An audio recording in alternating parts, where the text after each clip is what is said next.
Salut les amis, bienvenue de retour sur Histoire Reddit. Imaginez, une veuve en deuil qui, apparemment, a géré la perte de son mari en passant à toute vitesse par tous les hommes de la ville. Un nouveau beau-père charmant dont l'idée de l'éducation consistait à crier à plein volume et à traiter l'enfant de quelqu'un d'autre comme une simple nuisance. Et bien sûr, une précieuse petite demi-sœur capable de pleurer sur commande, comme une petite blonde nominée aux Oscars. Ensemble, cette merveilleuse petite unité a concocté un plan brillant, accusé un adolescent en deuil d'avoir volé un collier qui n'a jamais existé, saccagé sa chambre, le menacé avec la police, et s'emparer du fonds universitaire laissé par son père décédé. Honnêtement, l'audace est digne d'un chef-d'œuvre. Mais voici le truc, le karma, apparemment, est allé à la faculté de droit. Bonjour. Alors prenez votre pop-corn, parce que ce qui a commencé comme une famille détruisant lentement un enfant s'est transformé en ce même enfant qui les a complètement démolis. Restez avec nous pour découvrir exactement comment. Ma mère a laissé mon beau-père saccager ma chambre à la recherche d'un collier que j'étais censé avoir volé à ma demi-sœur, mais au tribunal, ils ne sont pas aussi unis. Pour donner un peu de contexte, mon père est décédé quand j'avais 11 ans, j'en ai 22 aujourd'hui. C'est ma mère qui me l'a annoncé. Elle est entrée dans ma chambre près de minuit pour m'apporter la pire nouvelle qu'un enfant puisse entendre. J'avais une excellente relation avec mon père, mais cette nuit-là, je n'ai pas pleuré, peut-être que j'étais engourdi ou que je pensais que c'était un cauchemar. Pour vous faire comprendre à quel point j'aimais mon père, nous avons construit ensemble une cabane dans un arbre, ce qui nous a pris 3 mois. J'ai appris à utiliser des outils, et il ne m'a jamais crié dessus quand je coupais une planche de travers ou que je faisais une erreur, il m'enseignait simplement à nouveau. C'est le souvenir que je garde de lui. Ma mère était différente.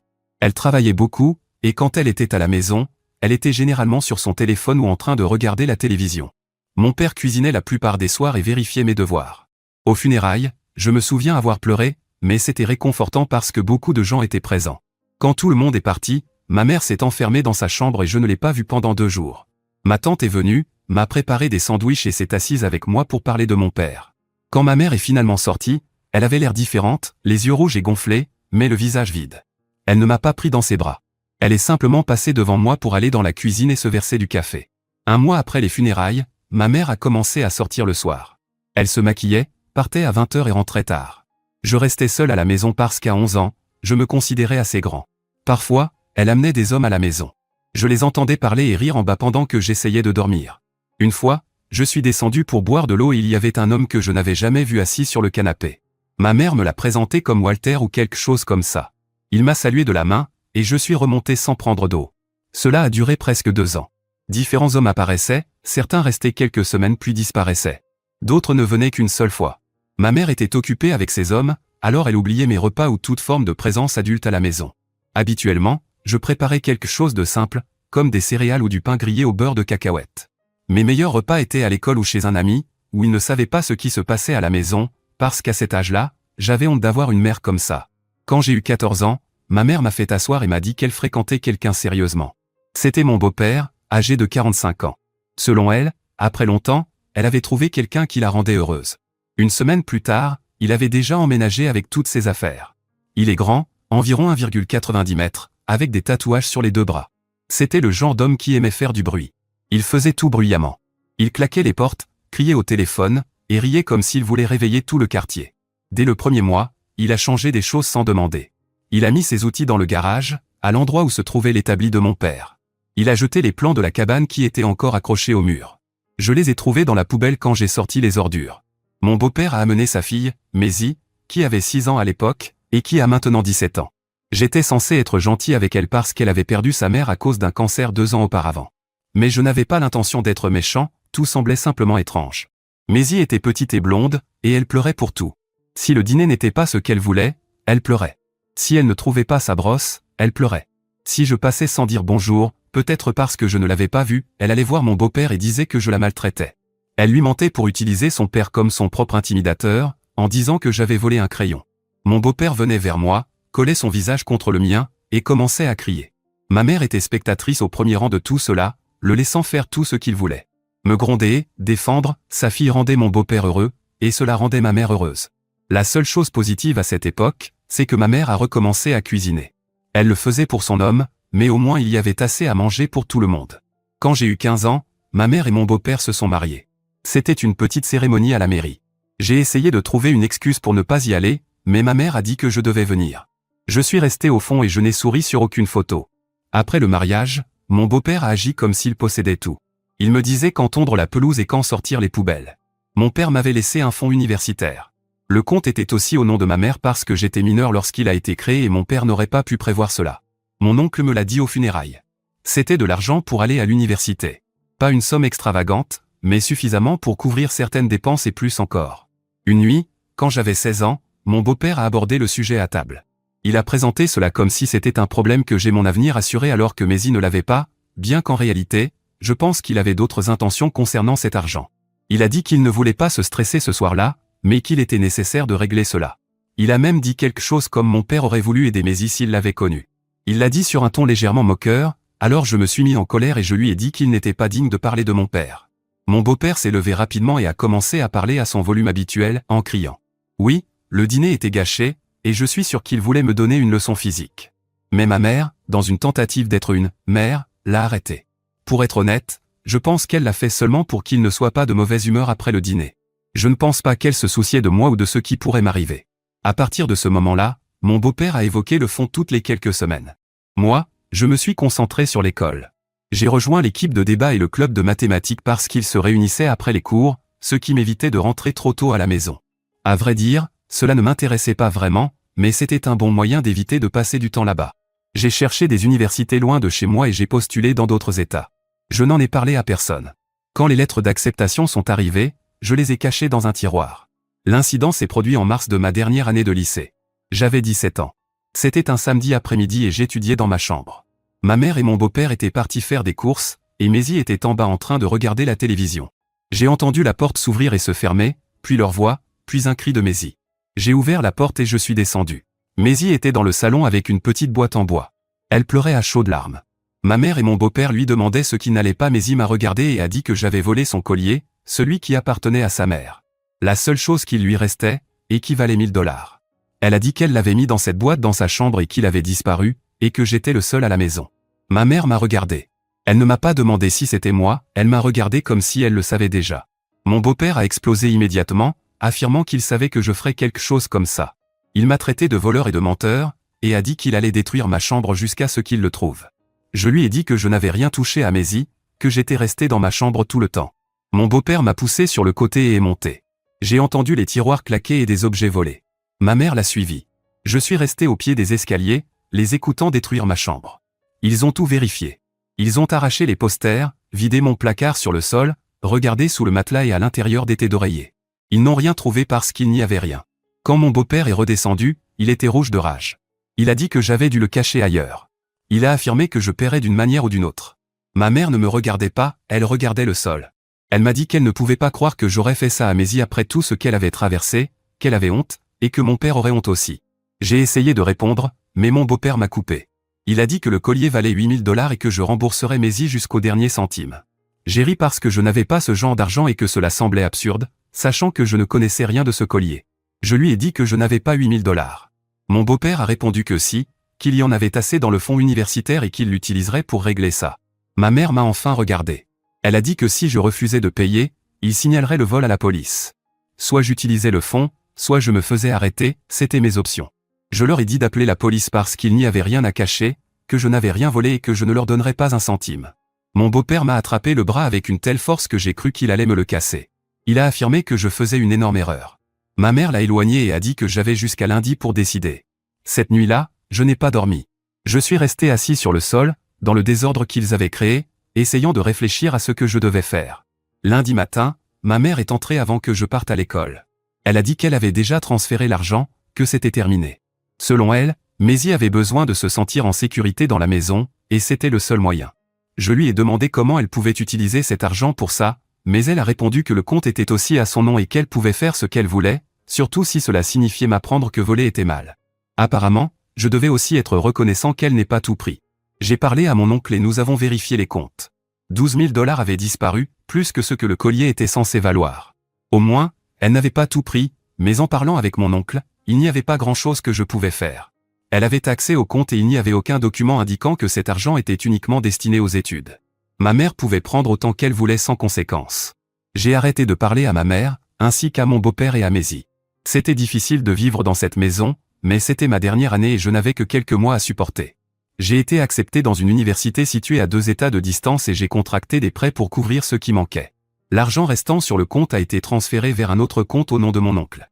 J'aurais pu ouvrir un compte à mon nom, mais je savais qu'en vivant dans cette maison, ces gens pourraient essayer quelque chose pour me forcer à leur donner cet argent.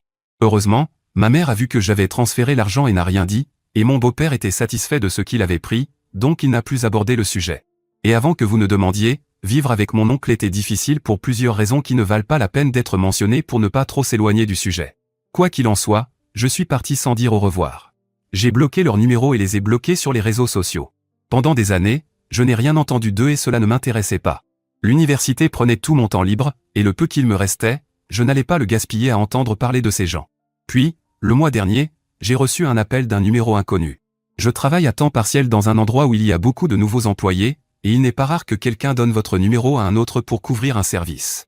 De plus, comme c'est principalement une ville universitaire, beaucoup gardent le numéro de leur ville d'origine, donc il n'est pas étrange que l'indicatif régional soit différent.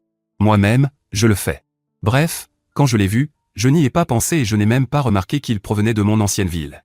Il est rare que les gens de mon âge appellent, mais pas au point que cela n'arrive jamais. C'était ma mère, elle pleurait tellement que je pouvais à peine la comprendre. Pendant quelques secondes, je n'ai même pas su que c'était elle à cause de ses sanglots. Quand je l'ai compris, j'ai réalisé ce qu'elle voulait. Elle demandait de l'aide, elle disait que Maisy racontait partout qu'elle était abusive, qu'elle était allée voir le conseiller scolaire et avait dit que ma mère l'avait frappée, lui avait crié dessus, et l'avait fait se sentir en danger. L'école l'avait signalé, et maintenant, à son travail, il y avait une enquête parce que son contrat contenait des clauses pour ce genre de situation. Son patron l'avait convoqué. D'abord, je lui ai dit qu'elle avait le mauvais numéro parce qu'elle avait appelé quelqu'un qui se souciait très peu de sa mère. Mais elle a dit que non, qu'elle avait bien composé le bon numéro et qu'elle voulait parler à moi, son fils. Selon elle, j'étais le seul qui pouvait l'aider parce que j'avais déjà souffert des mensonges de Maisy par le passé. J'ai commencé à enregistrer la conversation parce que cela devenait intéressant. Je lui ai rappelé qu'elle avait laissé mon beau-père détruire ma chambre et voler une partie de mon héritage pour un collier qui, à ce jour, je crois, n'a jamais existé. Si elle savait que Maisy était une menteuse, c'est soit qu'elle le savait déjà à l'époque, soit qu'elle l'a découvert maintenant, mais elle ne s'est inquiétée que lorsque cela l'a affectée personnellement. Elle a commencé à demander pardon parce qu'à l'époque, elle n'avait pas bien géré ce qui se passait dans la maison. Elle a aussi blâmé mon beau-père parce que, apparemment, elle était sous sa pression. Je lui ai dit que je pouvais l'aider, mais seulement si elle rendait l'argent plus les intérêts qu'il aurait générés. Elle a dit qu'elle ne l'avait pas, qu'ils avaient à peine de quoi joindre les deux bouts. Je lui ai dit que je ne résolvais pas les problèmes gratuitement et qu'elle devrait se débrouiller seule. Puis j'ai raccroché, je n'ai pas répondu depuis. J'ai 17 messages vocaux et environ 30 messages. Mise à jour 1. Nous nous étions arrêtés au moment où j'avais décidé de ne pas répondre à ma mère. Environ une semaine après le premier appel, un autre est arrivé depuis un numéro de ma ville natale. Je n'ai pas répondu, mais un message est arrivé disant que c'était mon beau-père, qu'il était avec Maisy et ma mère, et qu'ils avaient besoin de me parler de quelque chose d'important. Je me suis préparé à enregistrer et j'ai répondu à l'un de leurs appels. Mon beau-père a commencé, il a dit qu'il me devait la vérité. Il a admis que ce qu'il m'avait fait était mal, qu'il voulait être franc. Puis ma mère a parlé, la voix tremblante. Elle a dit que quelques années auparavant, juste après l'obtention de mon diplôme, mon beau-père s'était mis à jouer. Il a commencé à aller dans un casino situé à 1 heure de la maison. D'abord une fois par mois, puis les week-ends, puis plusieurs fois par semaine. Il a perdu beaucoup d'argent, plus de 50 000 $ en un an. Ma mère a contracté une deuxième hypothèque sur la maison, ce qui risquait de leur faire perdre la maison. Mon beau-père lui a dit qu'ils avaient besoin d'argent rapidement et que la seule chose disponible était mon fonds universitaire. Il l'a convaincu que ce serait temporaire et a promis de le rembourser. Les 12 000 $ qu'ils ont pris servaient seulement à payer des dettes immédiates, le reste a été couvert par l'hypothèque. J'ai simplement écouté et enregistré. Puis Maisy a parlé, elle a avoué que le collier n'avait jamais existé. Elle faisait aussi partie du plan parce qu'il l'avait convaincu de dire que je l'avais volé. Ils lui ont ordonné de pleurer et de rendre cela crédible. Ils lui ont promis que rien de mauvais ne m'arriverait, que je devais simplement partager mon fonds, ce qui était juste parce que j'en avais beaucoup et elle rien. Elle a affirmé qu'elle ne savait pas qu'ils allaient détruire ma chambre, qu'elle ne savait pas que je partirais sans jamais revenir. Elle s'est excusée en disant « J'étais une enfant, je ne comprenais pas ce qu'ils me demandaient ». Il y a eu un silence, je n'allais pas interrompre si elle s'incriminait elle-même. Alors ils ont continué en disant qu'ils appelaient pour s'excuser mais aussi pour me demander d'aider ma mère avec l'hypothèque. De plus, ma demi-sœur allait bientôt entrer à l'université et, avec les dépenses, ce serait difficile. Après la fin de l'appel, abruptement, d'ailleurs, et sans donner de réponse, j'ai réfléchi à mes options.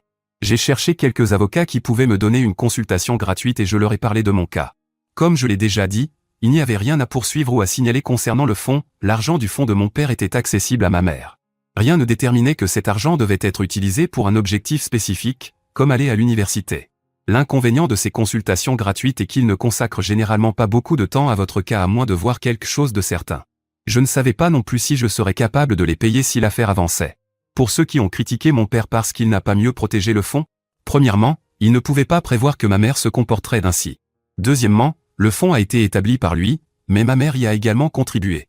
Pour revenir au problème, pendant des années, j'ai pensé qu'ils étaient simplement de mauvaises personnes qui préféraient Maisy, mais c'était pire, ils l'avaient planifié. Ils se sont assis ensemble pour mentir et me manipuler afin de prendre l'argent et couvrir l'addiction de mon beau-père. Ma mère m'a regardé dans les yeux et m'a traité de voleur tout en sachant que je n'avais rien fait. Donc, techniquement, elle ne l'a pas volé, mais elle a utilisé le mensonge du collier pour justifier le fait d'en prendre une partie. Le lendemain, mon oncle m'a écrit, ma mère l'avait appelé pour lui demander de l'argent. Elle lui a raconté une histoire sur l'université de Maisy et sur le fait qu'elle risquait de perdre son emploi. Il ne l'a pas cru et a pensé qu'il m'avait peut-être contacté. Nous avons parlé de la situation. Mon oncle était furieux et voulait m'aider, mais il ne savait pas comment. Le mieux qu'il pouvait faire était de me mettre en contact avec sa cousine Ardley, qui est avocate. Elle est spécialisée dans le droit de la famille et les abus envers les personnes vulnérables, mais elle a traité d'autres affaires. Je lui ai dit que je n'avais pas beaucoup d'argent pour la payer, mais mon oncle lui a parlé à l'avance pour lui demander de me faire un tarif familial. Il m'a donné son numéro et je l'ai appelé le jour même. Ardley a tout écouté, contrairement à mes premières consultations, et m'a donné un angle possible pour les attaquer légalement. L'affaire, selon Ardley, est la suivante, je ne peux pas les poursuivre pour le fonds lui-même, mais je peux les poursuivre pour m'avoir menacé. Littéralement, 2 adultes, plus un mineur qu'ils ont impliqué dans une menace, ont utilisé un prétendu vol, détruit mes affaires et m'ont intimidé. Elle a aussi dit que nous pouvions analyser les relevés bancaires du compte pour déterminer combien d'argent mon père avait contribué et combien ma mère avait contribué. Cela pourrait permettre de déterminer si ce qu'elle a pris était juste ou non et, avec le témoignage de mon oncle, qui était plus que disposé à collaborer, nous pourrions démontrer l'intention de mon père concernant l'utilisation du fonds. Si on ajoute à cela l'abus émotionnel, l'utilisation d'un mineur pour menacer un autre mineur, etc., nous avions un dossier. Elle a également accepté l'affaire sans me facturer à l'avance, si nous gagnions, ses honoraires seraient payés par eux. Je lui ai demandé quelles étaient les chances de récupérer l'argent. Elle a répondu que cela dépendait, la partie pénale était plus facile à prouver. Les intentions de mon père étaient un peu plus difficiles à prouver avec un seul témoin. Nous pouvions leur créer de sérieux problèmes au pénal, mais au civil, il y aurait beaucoup de travail, même si nous aurions toujours les dommages émotionnels et la manipulation pour essayer de récupérer une partie. La semaine dernière, Ardley a envoyé une lettre à ma mère et à mon beau-père les informant qu'elle allait les poursuivre. Ma mère m'a appelé 16 fois en une seule journée lorsqu'elle l'a reçue. Si elle avait déjà un avocat, je pense qu'il lui aurait conseillé de ne pas le faire. Quoi qu'il en soit, je n'ai pas répondu, et les messages vocaux qu'elle a laissés me suppliaient de ne pas faire ça, disant que cela les ruinerait, qu'ils perdraient la maison. J'ai été tenté de répondre, juste pour voir combien il pouvait encore s'incriminer. Mais Ardley m'a conseillé de ne pas le faire, au cas où je dirais quelque chose qu'il pourrait utiliser contre moi. Je pourrais faire attention à mes paroles, mais il est probable que leur avocat utiliserait le moindre détail pour affaiblir une preuve. Pour cette raison, cela ne valait pas le risque.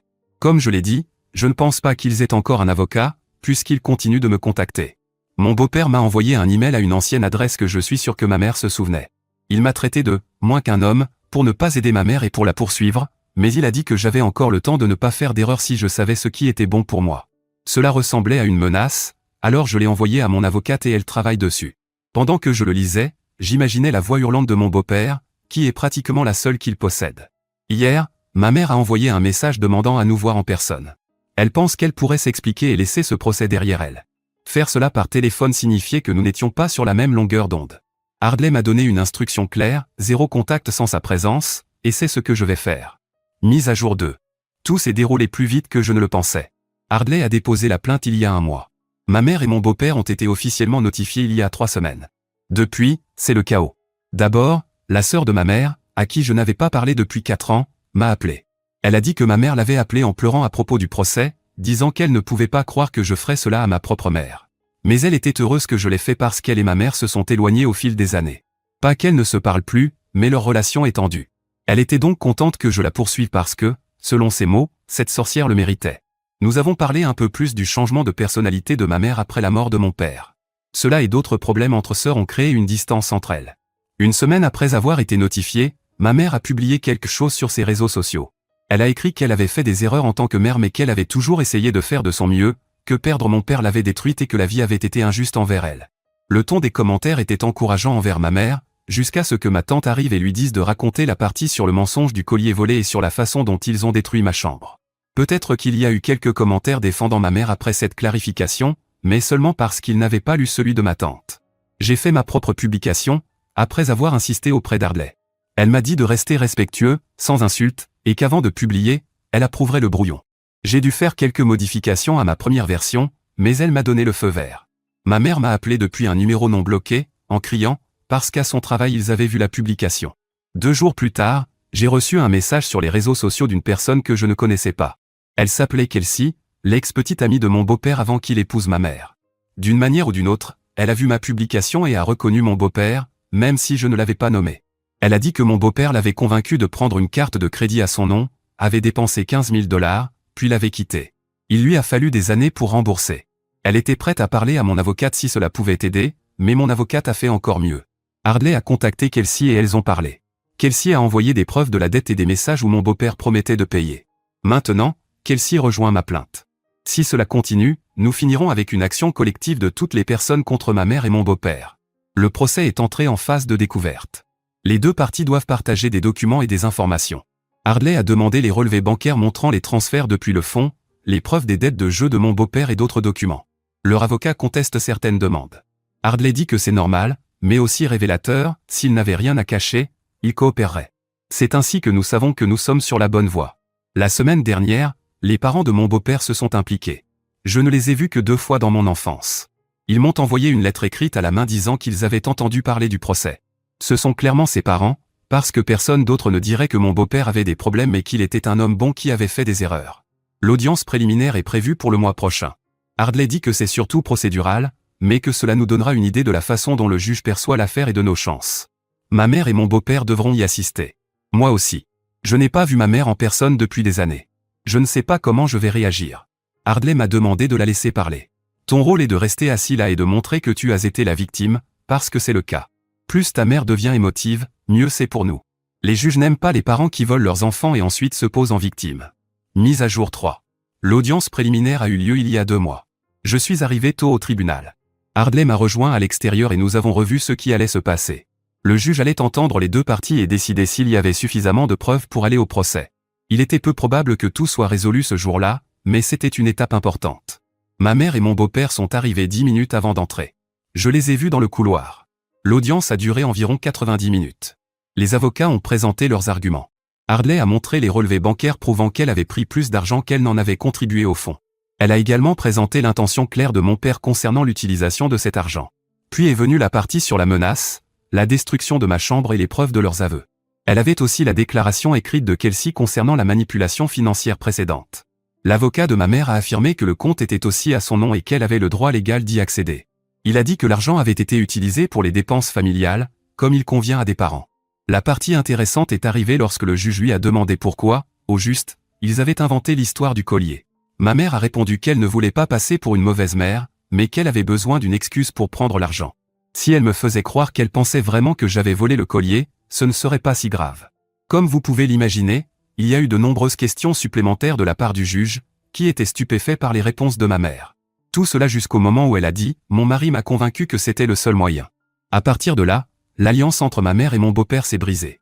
C'est pourquoi, lorsque nous sommes arrivés au procès, ils étaient représentés séparément. Quoi qu'il en soit, le juge a ordonné à ma mère et à mon beau-père de payer une somme proche de 10 000 $. Elle leur a également ordonné de couvrir les honoraires d'Ardley, environ 4 000 $.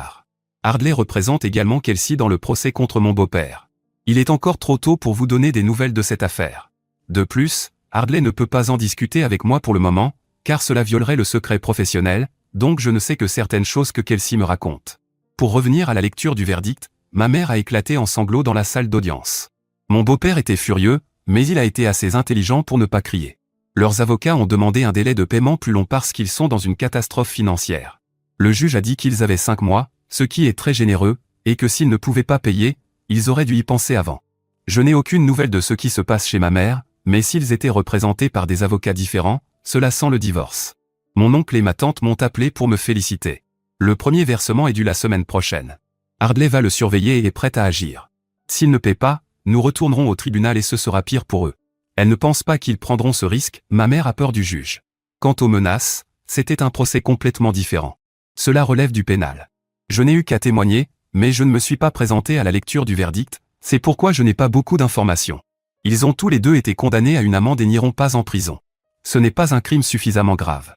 Je le savais à l'avance, donc je n'ai pas perdu mon temps avec ça. Ma mère devra payer une amende plus petite que mon beau-père, mais les montants ne sont pas spectaculaires. Ma mère, environ 500 $, et mon beau-père, 2500 $. Cela restera sur leur casier pendant un certain temps, ce qui est réconfortant. Je pense que Maisie peut oublier l'université, ce qui me semble juste, après avoir été impliquée et n'avoir été épargnée que parce qu'elle était mineure à l'époque. Mise à jour 4.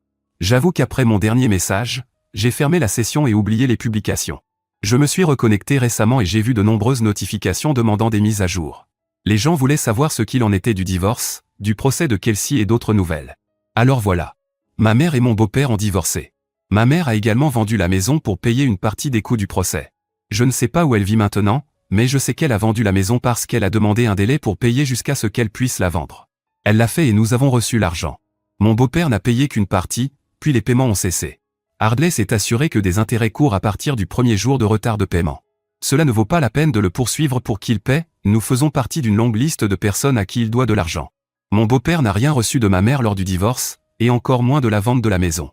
Ma mère non plus, parce qu'en la vendant, elle a dû utiliser l'argent pour rembourser l'hypothèque qu'elle avait contractée pour payer ses dettes de jeu. Elle a eu de la chance que la valeur du marché soit bonne, sinon, même en vendant, elle n'aurait pas pu rembourser. Oui, le problème de jeu de mon beau-père continue et il doit toujours de l'argent. Il doit aussi de l'argent à Kelsey à cause du procès qu'il a perdu. Il doit rembourser l'argent de la carte, plus les intérêts et les frais d'avocat, ceux d'Hardley. Malheureusement, il y a très peu de chances que cela arrive. Son salaire est déjà saisi au maximum autorisé par la loi et, malgré cela, je pense que les intérêts continuent de dépasser ses paiements. Maisie a déménagé près de sa mère, mais pas comme vous l'imaginez. Non, elle n'est pas morte et à côté de sa mère, elle a déménagé dans un quartier près du cimetière. Je pense que j'aurais dû commencer par cela. Après avoir eu 18 ans, elle a laissé son père derrière elle et a trouvé un emploi. Cette zone est généralement bon marché parce que peu de gens veulent y vivre. Pas à cause de la superstition, mais parce que c'est un peu dangereux. Alors ma famille YouTube, voici mon opinion à ce sujet. La personne qui a échoué le plus catastrophiquement dans toute cette histoire n'est pas le beau-père, il a toujours été ouvertement un méchant. La personne qui a le plus échoué, c'est la mère. Quand son mari est mort, elle était clairement submergée par le chagrin, et c'est sincèrement compréhensible. Le chagrin brise les gens. Mais ce qu'elle a choisi de faire avec ce chagrin, abandonner émotionnellement son fils de 11 ans, remplir sa maison d'étrangers, et finalement permettre à un homme manipulateur de complètement supplanter son instinct maternel, cela relève de sa responsabilité. Elle a regardé son propre enfant dans les yeux, l'a traité de voleur, et lui a dit que son père décédé aurait honte de lui. Tout cela en connaissant la vérité. Ce n'est pas une femme sous pression de son mari. C'est une femme qui a fait un choix. Le beau-père est un prédateur typique, financièrement irresponsable, émotionnellement abusif, et parfaitement à l'aise avec le fait d'utiliser les enfants comme des armes, y compris sa propre fille Maisie, pour couvrir ses propres catastrophes. Maisie était jeune, oui, et les tribunaux ont eu raison de la traiter différemment. Mais sa confession lors de cet appel enregistré a montré qu'elle comprenait plus qu'elle ne l'avait admis à l'époque. Ce qui empêche cette histoire d'être purement tragique, c'est une chose, le protagoniste n'est jamais devenu assez amer pour s'autodétruire. Il a discrètement redirigé son fonds universitaire, a déménagé dans un autre état, s'est concentré sur ses études, et lorsque le moment est venu, il a géré toute la situation avec des preuves, des enregistrements, et un bon avocat. C'est une intelligence émotionnelle que la plupart des adultes ne développent jamais. Certaines leçons de cette histoire sont claires. Premièrement, documentez tout. Ces appels enregistrés ont complètement changé la trajectoire de cette affaire. Deuxièmement, l'accès légal à l'argent ne signifie pas la propriété morale de celui-ci, mais les tribunaux ont besoin de preuves d'intention, donc les traces écrites sont essentielles. Troisièmement, les gens ne confessent que lorsqu'ils ont besoin de quelque chose. Le moment où cette famille a avoué la vérité est le moment où ils étaient désespérés, pas le moment où ils ont développé une conscience. Et enfin, protéger sa paix signifie parfois partir complètement. Le protagoniste ne leur a pas pardonné pour guérir. Il les a poursuivis en justice. Parfois, c'est cela, la guérison. Faites-moi part de vos réflexions dans les commentaires ci-dessous. Et dites-moi aussi d'où vous venez, je veux savoir jusqu'où ma vidéo va. Merci d'avoir regardé cette histoire sur Histoire Reddit. Assurez-vous de liker et de vous abonner. On se retrouve dans la prochaine vidéo.